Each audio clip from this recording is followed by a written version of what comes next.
How's he do, y'all? This is John, and today we are talking about The Beekeeper, a new movie out in theaters right now. And in The Beekeeper, it deals with this man who's former special forces, and he is now a beekeeper. However, something horrible happens to this neighbor of his that he develops a close relationship with, and he's just not having it. He's not having it, and he just goes on a rampage afterwards. Okay, so to get things started, first and foremost, what I liked about the movie, I think Jason Statham is good in this movie because he is essentially playing the type of character that he's best at playing.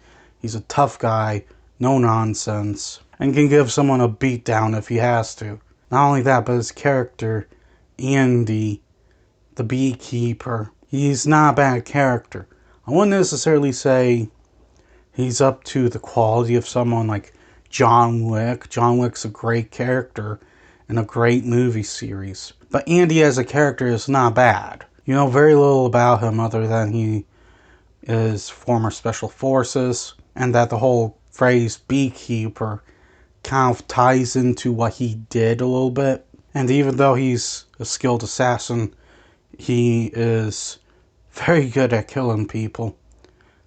He's not entirely invincible. He does take a bit of a beat down in this film, not as much as, John Wick or someone like John Wick. But he does go into some fights where you do get a little bit concerned about him. I also liked David Ayer's direction in this film. David Ayer, he is a hit or miss director. Some of his stuff works, some of it doesn't. With The Beekeeper, I think it works. I think he worked out well for the movie. Because the action sequences, while it's not as bloody as in John Wick or Silent Night last year, you do feel the hits when they happen, and there is a fair amount of brutality in these action sequences. Now, as far as the story goes, there are some aspects about it that are original and some aspects they're not.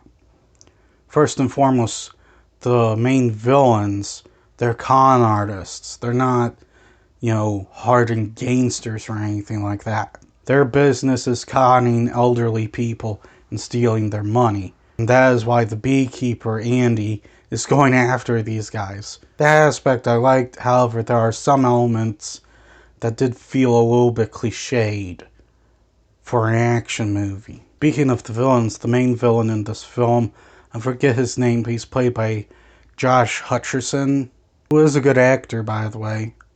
But the actual main villain, he's not that good. The actual villains in the John Wick movies, they actually do things. They are actually an intense presence, kind of like John Wick himself. With this film, Andy the Beekeeper is an intense presence, but the main villain, I forget his name, again, he's just a wimp. He's a wimp. He's a total wimp. Do you think that would have been better if they had created a main villain that was much more of an intense presence than Hutcherson's character was? Another thing is I don't think that a lot of the side characters were very good. Neighbor that Andy is trying to help, she came across as a sweet lady. But all the other side characters, whether they were good guys or bad guys, just weren't very strong. And I don't think that any of them really amounted to much in the film. In conclusion, The Beekeeper. The Beekeeper was a fun movie. I don't think it's great, but it is a fun time, undeniably. I would say if you want to, brave the winter sometime soon and go out with some friends, see a movie, this will be a fun time, and it will entertain you. I'm going to give The Beekeeper a 7. That's all the time I have for today. Please hit the like button if you enjoyed this video. Please also subscribe if you're new to the channel. And as always, please remember, the Britsky will return.